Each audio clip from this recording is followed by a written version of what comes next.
Hello, welcome to the APAP podcast. Today we are talking about onboarding APPs into the ICU, and joining me today as our expert on the content is Ms. Joanne Wozniak, and she is a PA who's been practicing for 18 years, mostly the last 15 years in critical care at Lahey Hospital Medical Center in the Metro Boston area. She has been the lead APP for pulmonary and critical care in that area since 2017. She has onboarded countless APPs, and she and her group have come up with some great onboarding plans. I know I've seen a couple lectures from your group at CHEST about onboarding and integrating APPs in the ICU, so I'm excited for her to bring us that content. She staffs a tertiary care facility 24/7, as well as 2 community hospital ICUs. She's been serving as an interim co-director for advanced practice in the organization since 2022. She also works nationally with the CHEST organization and has helped develop a multidisciplinary team approach to critical care. And that course has been very instrumental for a number of new APPs joining in the critical care field. So, Joanne, thank you so much for joining us. Thank you so much for having me. I'm very excited to chat with you today. Excellent. All right. So tell me about your specific team unit as far as how your onboarding process came about. Like, how was that developed? Yeah, I mean, it has been years in the making, and I would even venture to say will continue to change because as we have new graduates that come out, everyone has different learning needs and everyone learns differently. Back when I started 18 years ago, it has completely changed. Trial by fire no longer exists, and it needs to be a little bit more structured. So right now we have a team of 20 advanced practitioners ranging in experience from 5 months to 18, 19 years.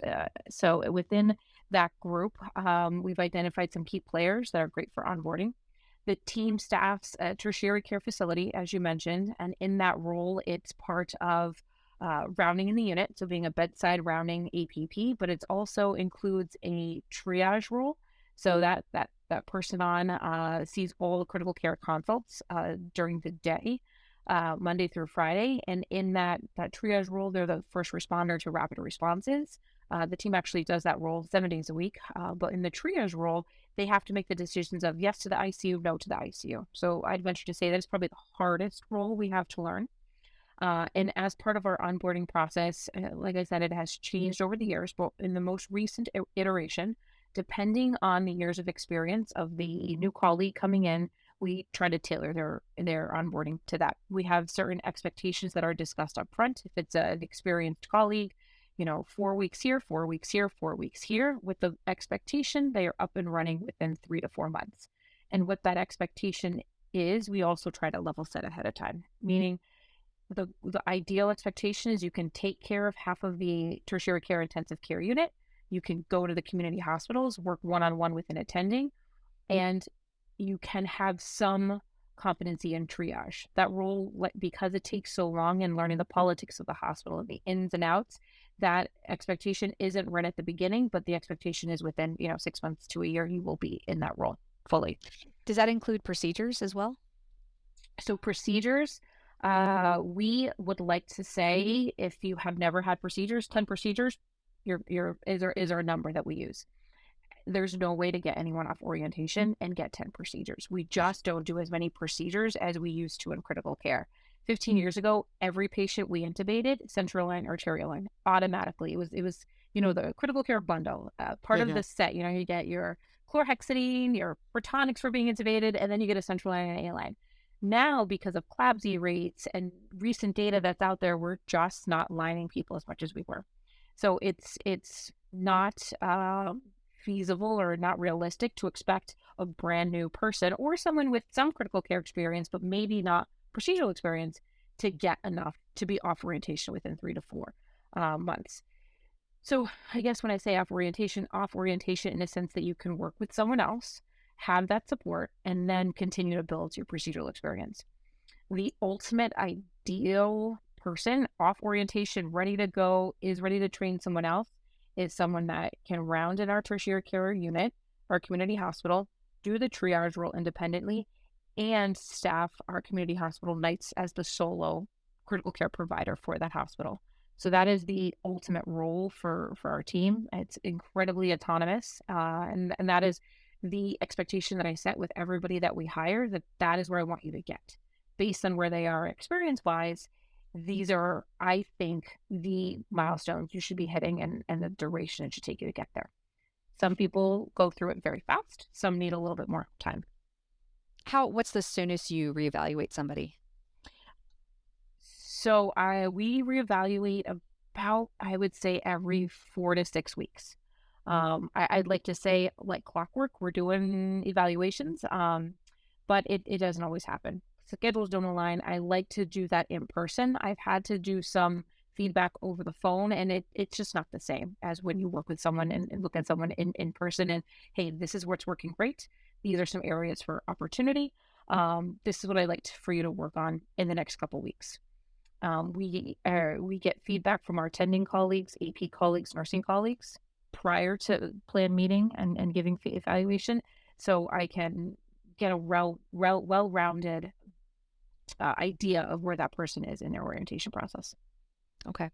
So, has Lahey, your facility, always had this type of onboarding for other disciplines and then brought it to their APP service, or, do you know exactly how that came about?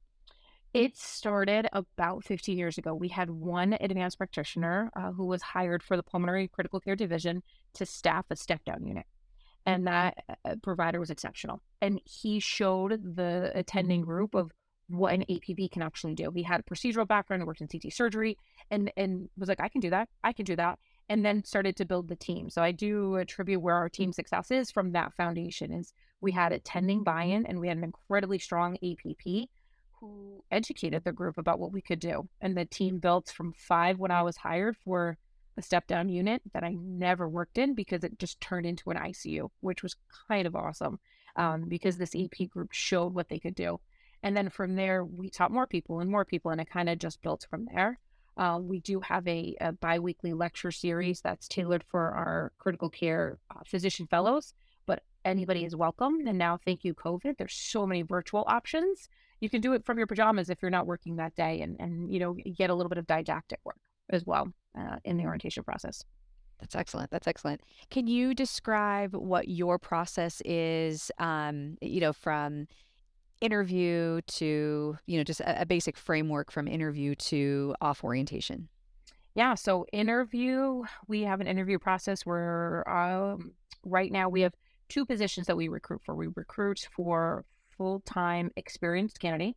And then we have a fellowship position for a new grad fellow that we hire into yearly, and hopefully twice a year is our next goal. So new grad fellow is for that. And then when it's a full-time position, we try not to actually don't hire any new grads into that position, but people with some sort of experience, preferably critical care. They interview with myself for chair, a couple other attendings, as well as some APPs. Decisions made, person is offered, and then from there it's about 90 days before they can get into the building and credentialed and ready to work with patients. In those 90 days, I encourage reading. I encourage, if they haven't done critical care, if they want to know what we do, send them our handbook. I can't force anybody, but these are the encouraged things. We've had some really motivated new hires that are like, what can I do before I get there? What should I read? What do you suggest? Podcasts and videos, that kind of thing, if they haven't worked in quite a busy tertiary care facility like ours. And then when they start, day one is usually with me or one other person that's kind of has taken on our onboarding process. And we're extra people in the unit. We don't have patients, and we just watch rounds. We talk a lot. We get, we use Epic for our EMR. So all your favorite templates are done that day. Workflows are talked about. Hopefully notes are taken by our newest hires, so they remember what we talk about. And then in that first day, we cover a lot. We'll talk about schedule. We'll talk about team dynamics. We'll talk about my expectations, call outs, all that kind of stuff. And then we bulk the days in a row. So we are shift workers. We do 13-hour shifts, 3 to 4 a week. And I most always, if the colleague can, 3 days in a row. It's just the best way to learn it, that continuity. So day 2, I level set the expectation. If I'm there, we are taking a patient or 2, and then build from there. Every week, add a patient if they have experience. And that's within the first 4 to 6 weeks in that tertiary care ICU. Then after that, we'll do a week or two at the community hospitals. The workflow is the same as our tertiary care, so it's just learning that hospital. So the orientation isn't as rigorous at those places. And then the orientation for the triage role is the same thing, booked together, working with experienced people in that role to learn best practices and how to get around the hospital, where everything is, and the politics involved with triage. And usually, as people are going through orientation and, that first 4 to 6 week, I can get a sense of where they are and what they may need more of, and do try to tailor it to fit that individual. We've had people walk in and round immediately. No, they're just great. They can round within 2 seconds. They learn our workflow and, only spend a week or two in the unit. So then they may do more time on the triage role to learn that faster and are up and running very quickly. Other people need a little bit more time. We are a problem-based ICU. They may come from a system-based presentation model that I've learned takes a while to learn. So we extend that orientation period. But if you have experience, the expectation is in 3 to 4 months, you're up and running and another, a solid person in the ICU, and we'll learn some triage along the way. Very nice. Sounds like you guys have a lot of check-in, shoulder-to-shoulder work, not sending them out there and I try not to. That is the scariest thing. I think for anybody, both for myself and trusting that they're ready to go, and the attendings, this person is vetted and ready, and to them too. I don't want them, having to fly before they're ready as well. So we do try to support them a lot in our tertiary care campus because there's just the most people, there's the most support. We staff that unit at night, but there's an attending in-house at that hospital. So there's just that level of support that you can't get if you're at the community hospital. Once people prove that they are capable, then we'll send them out to the community hospitals and encourage working at night solo or start staffing them in that role.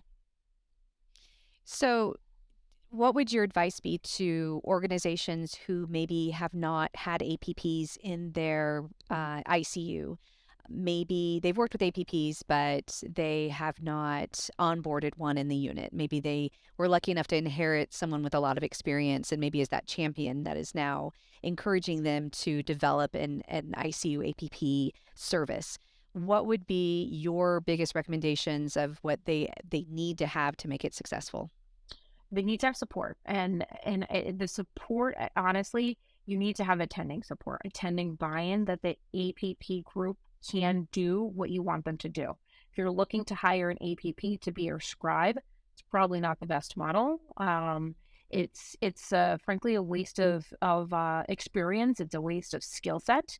But having that attending to support the APP group is huge. We have an incredibly supportive attending group who know when to rein it in and when to let go. And I think that has made this group as successful as it is, from the 15 years ago to the 20 we are now.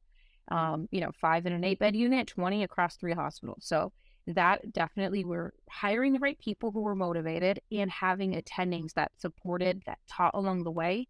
A lot is on the job training. It's hard to read something in a book and be able to apply it to a real life patient.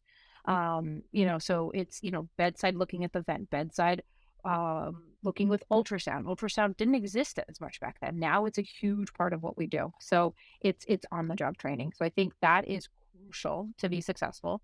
I'd also venture to say, consider education programs outside your organization. Things like the chest critical skills course that we developed in 2015. It's a 3-day course, 1 day with ultrasound, 1 day with procedures, 1 day with high fidelity simulation and team dynamics and building. We get a smattering of attendings, APPs, respiratory therapists, fellows, residents. It's an awesome course. It's a great place to get your feet wet, learn on the job, and learn hands-on, which is awesome. Vanderbilt also does a really great boot camp for critical care. I think that's a really great course for newer APPs. Consider sending them there. I think it's worth your investment. They will learn so much in such a short period of time that they can bring back to the organization and help build upon within the group. Yeah, the hands-on courses, I think most everybody learns very well with. I've been through one of the chess programs, and I can't say enough great things about it. Um, when you are measuring success, for your onboarding process, what does that look like for you? Success for me is when I ask an attending physician, whose opinion I value the most, hey, how is so and so doing? Oh man, they're so great. They are detailed. They don't get lost in the weeds. They know the right thing to ask. They may not know everything, but they're asking the right questions. They're motivated. They're friendly. The nurses love them. The patients love them.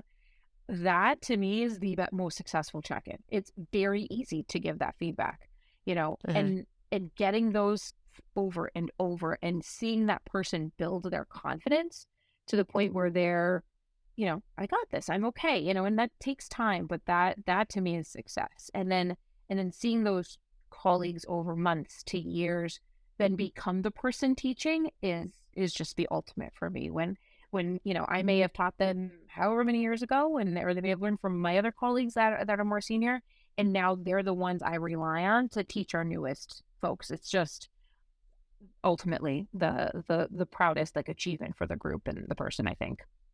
Any other pitfalls that you encounter? I would say check in regularly. As much as I talk about, giving those check-ins, sometimes we forget, we get busy, especially as lead for me, I get busy with lots of other things and I just assume things are going great. But pointedly writing in my calendar, need to check in with so-and-so, need to see how things are going, give them feedback. Sometimes I find that I give only negative feedback or areas of opportunity or growth. The rock stars want to hear it too. They want to hear that positive feedback. I had a recent hire from last year. We were doing her yearly eval. Everything's been going great. I'm so glad you joined the team. She's like, I wish I heard that last year. I wish I heard that when I first started. Because when I was, 3 months in or 2 months in, I didn't know. You didn't tell me as much back then. And I think I just assumed because they're doing well that they know they're doing well. They hear from the attendings or other EPs Because they weren't and, hearing and they negative. didn't. Yeah. Exactly. So I would, praise the people that are doing well, give them that feedback they want to hear. And chances are they're going to want constructive feedback as well, because they're going to want to build on what they know. And just don't forget to do those check-ins, because I do think out of the times I was not as successful, I think we just didn't have enough communication. What is your ideal staffing, as far as, when people are looking at creating an APP service, they're always trying to figure out what's enough, what's not enough, It's not, how do we do this, make it financially feasible, all those things. Do you have any metrics about that or advice on that? we don't have any metrics, just I think experience and what we do. What we find that works for our team, and I don't think that they're, and I don't want to speak for them, but I think that we have a level of a team that isn't too burned out right now. Certainly COVID was a lot different. The number of patients we were taking care of was just out of this world. Now for in the unit at our tertiary care facility, we have a 1-in-6 ratio. So each AP up to 6 patients. Occasionally that may trend upwards to 8, but I find that 1-in-6 ratio is a pretty good sweet spot. We used to have a night ratio of 1 to 12, so that one AP was caring for 12 patients. And I do still think, depending on the patient load, it's still manageable because we still sometimes do that. But we try to have 2 patients at night, or 2 APs at night as well. And that's just for bouncing ideas off each other, support to the other person. You're tied up in a line, that other person's available for whatever's happening with the other 11 patients. Sometimes at night, you're just firefighting, moving from one room to the next and having to go so fast, you don't have time to breathe or think. So I do think that 1-in-6 ratio is that sweet spot. Um, I think a 24/7 model is ideal if you can get there. It takes a lot of APPs, but keeping with realistic ratios, I think will help retain as you recruit people and want to and train them up and keep them. So we do 1-in-4 weekends. I know some critical care groups are 1-in-3, which is a sustainable model. 1-in-4 for us has been a really nice sweet spot. Everyone is a day-night rotator. Some people like more nights. Some people like more community hospitals. We'll try to, make that happen to keep everyone happy and, have that job satisfaction. but level setting the expectation. This is the expectation for the job. This is the expectation we have of our APPs. We expect you to be a full-fledged provider for this group. You're not here to be a scribe. We want you to work top of license, and supporting them as you do that, I think is a great model to work towards. It's really the only way to get them to work at the top of their scope is to have that level of support. And I think a lot of providers struggle with what to do with APPs, especially if they haven't come Mhm. from training with APPs or maybe have not had experience with APPs. I love to use the example of the Ferrari versus the, Volkswagen Bug. There's APPs that are Ferraris and they're being used as a bug, and then there's bugs that are thrown into situations where they're expected to race, and it's just not going to happen. Yes. And I think I read an article once that talked about one of the top reasons why APPs leave their job and work someplace else. It's not money. It's because of performance expectations. They're either too high or too low for their knowledge set, their training, their support level. And I know, I've seen that over the years at different practices, people, being hired thinking they're a Ferrari, but they're not, and then, not working out or vice versa, not enough work for them for how highly they were trained. If you were to, get some advice to maybe somebody coming to a new APP service, maybe they're just Mhm. newly creating, because you were there in the beginning and you kind of saw all the Mhm. little stumbling blocks. If they were coming onto a new APP service, what kind of advice would you give them? If it, Great question. I think be open, be eager, um, show if you're an AP that has critical care experience and you're coming to a place where they don't know, show them what you can do. Be humble, but also don't be afraid to shine. Sometimes I find APs are, oh, not the doctor, I don't want to step on toes.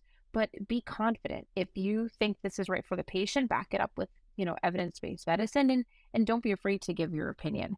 Don't be afraid to ask questions. Make friends with the nurses. Look how great the Mhm. AP group is, right? So we started at one of our community hospitals. Um, I There was struggle with our nursing crew who were used to fellows and didn't Mhm. know what APs could do, and it was one of these, you're just an AP. And I still remember that day that mentality changed. Was an incredibly ill patient who needed a lot of critical care, lots of lines, intubation. They coded twice. It was a very young gentleman. And I did all these things and communicated with the nurses and supported them. They supported me. And at the end of the day, I didn't know you could do all that. And it literally flipped. It was like a switch, and things built and got better from there. So I think, it's hard joining a group that may not know what to do or doesn't understand, but I think being patient and kind and supporting them in this journey, it will hopefully lead to success. I think flexibility is one of the bigger things. We developed an ICU team over COVID, of all things. So trying to deal that and build a 24-hour in-house APP ICU service was more than a learning experience, almost a religious experience. And it made the physicians' work quality of life so much better. But that flexibility was one of the things we kept stressing, because as we hire more, as we build, the schedule changes, the shifts change, what the physicians want covered versus what they're going to cover themselves until you have enough APPs to do it. So I think, yeah, flexibility is probably a big one there. So, all right. Well, I'm anything so glad else? you said that. Ooh, Yeah. sorry, I was just saying, I'm so glad you said that. I today alone, I texted a teammate of, "Hey, can you work this day instead of this day?" And COVID certainly brought that flexibility. We were always schedule changing, so and it's a really, really great point. Yeah. Yeah. Flexibility. I think in medicine, anyways, you have to be flexible, but especially when you're Yeah. building a whole new service, and especially with a team of physicians that maybe have not done that before or haven't come with a blueprint from another practice that they were at. They're kind of doing it from scratch. And we're a private practice Yeah. too, which I think makes it complicated, because we don't have the faculty support, that you would see, with a hospital, healthcare system setting or university setting. type thing. So it's definitely Yeah. difficult, but I think the way things are going, APPs are everywhere, and I think the ICU teams of ICU APPs are growing and growing. It's not just a physician who has an APP, or they're just outpatient, type thing with their pulmonologist. They're getting a lot more critical care FaceTime. They're getting a lot more services built, which I think is great for the profession. Yeah, and one thing I would say too is, I talked about a 100% AP model. There's the mixed resident AP model. So that's a whole separate, can of worms as well. How do you integrate APs into a resident run model already, or a fellow and resident run model? But I think it can be done. There are proven organizations out there that have these successful models. It's just time, flexibility, Yep. support, all the key buzzwords. Last question I have for you is, how do you guys keep your APPs up to date? Like, how, once they're oriented, they're out running around, you've got your system in place. How are you checking in with them for their procedures, for their knowledge set, or that type of things? Um, Usually feedback as well. If someone's not doing so great, I am the first person usually to know. So we have a very open team, both AP and attending. From a up to date standpoint, we encourage CME. We encourage certain courses like the chess course we talked about, even for more experienced folks, the Vanderbilt course, other courses such as that. We have reinstituted Journal Club, where we go out after work and we talk about evidence based article, whatever came out recently that seems pertinent to us. And, we do it over dinner and have a good time. And we have an attending who's just so well read that sends out a monthly email of hot topics and like the most 5 pertinent articles that came out that month that we read. And we have our twice weekly fellow lectures where we hear up to date medicine. I don't have set competencies, in on all honesty. And as we're talking, I'm like, wow, that should be something we should consider. So again, ever changing, right? Everything that you Yes, do to onboard, because you're right, and medicine changes, it and does. we Yeah. need to change with it, and have that expectation that our team is changing with it as well. I had someone come up to me at the booth at Chess this year asking if APAP had a list of competencies for the ICU. And I was like, no, but that's brilliant because all of us, It is. I don't have it for my, yeah, I don't have it for my APPs in the ICU either. And it's something we all need, but I think a very daunting, overwhelming task to come up with. I think, Yeah, that's next on our list as well. So coming up something like that. All right. awesome. Well, Miss Joanne, thank you so much for joining us today. Really appreciate Thank all you. of your expertise of years of working with integrating APPs into the ICU. And I hope to see you in person at Chess this year. For sure. Hawaii. Bye.